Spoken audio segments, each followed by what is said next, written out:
So that's Hull City's first game under Tim Walter, done and dusted.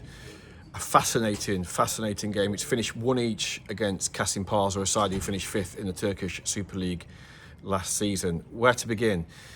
Both goals came in the second half. City fell behind to a header, but then recovered really well and scored a late goal through Sincere Hall. A really well-crafted goal, actually. But let's talk about the first half, because the first half was thrilling. It was fascinating. We were promised under Tim Walter a completely different brand of football. Well, we certainly got that, and it's unfortunate in many ways the game wasn't streamed for you at home to watch, because you'd have been given a real fascinating insight into what we can expect as Tim Walter's era becomes more and more, as it gets older. So yeah, straight from the kick-off. Let's get down to it. Straight from the kick-off, they were forward. They were playing forward. We'd got at one point Matty Jacob playing almost as a number 10. We got Louis Cole coming from right back to kind of left midfield. The rotation in positions was stark, really. Sean McLaughlin was who was playing centre half. I'll come on to the team in just a minute. Was playing centre half alongside Alfie Jones. He was, as we expected to see, he was stepping in. They were playing high, but he was stepping in and pushing right into the final third. There was a hugely comical moment at one point. City had won a free kick, but about 25 yards from goal, from the Kasimpasa goal. Jason Lakilo, who started on the right hand side, took a shot. It got blocked.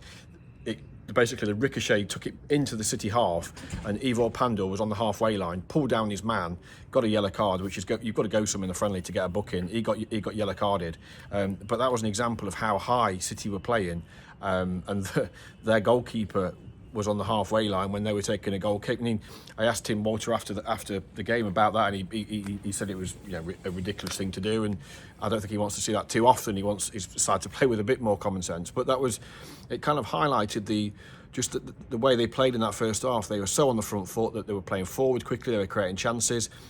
I guess you would say that the lack of quality in between the posts was evident. Ryan Longman it was his first game back. Obviously, spent all last season away at Millwall. He was the central striker. You've got Abdouche down one side. You've got, as I say, Lakilo. The team quickly, the first half team, Pandor was in goal. Jacob was at left back. The two centre halves were Jones and McLaughlin, with Louis Coyle. The three midfielders, Simmons, Slater and Ryan Giles, and then Abdouche, Lakilo either side of Longman. 4-3-3 is the kind of preferred formation for Tim. But yeah, it was really interesting, really enjoyable. And then second half, obviously, they made a host of changes. A lot of academy players came on and played, and the tempo therefore dropped. But they didn't lose, and I think that was, given the kind of the narrative around the club at the minute, there's a lot of negativity given the lack of transfer activity. Obviously, a lot of players going, ones that if we're honest, we expected to go, but there's still a lot of negativity. And I think that's why I said at the top, it's a shame that a lot of fans couldn't watch this, because I think they would have been enthused by what they saw. Look, it's the first game of pre-season. There's a long way to go before we start the championship campaign. But as pre-season friendlies go, and I've watched an awful lot of them over the years, that first half was probably as good as I've seen. It was really encouraging. And there's a long way to go, of course. But I think he's only been in the building with the players for 2 weeks. To have had a performance in that first half like he got after just 2 weeks, given the amount of information that the players have had to take on board, a completely different way of playing, much more on the front foot, playing quicker, forward quicker, looking to use rotations, play between the lines a lot quicker, get the ball out wide. I think the players have done a really good job, and they've taken a lot on in that opening 2 weeks. And to get a performance like that after 2 weeks augurs well for the future. Now, the next game hasn't been announced yet. It will be taking place on Thursday, and it is one to look forward to, and it will be a massive test. This was played behind closed doors. We were not allowed to give any updates during the game. Thursday's game will be entirely different, and it's one to look forward to. The players will have to step up their game in that one, but it's one to relish, and it's another opportunity for Tim to get minutes into their legs, but also to hone a plan that he's spent 5-6 years in the making. On the subject of transfers, nothing to really update at this stage. Obviously, we broke the news last night about Kiefer Moore.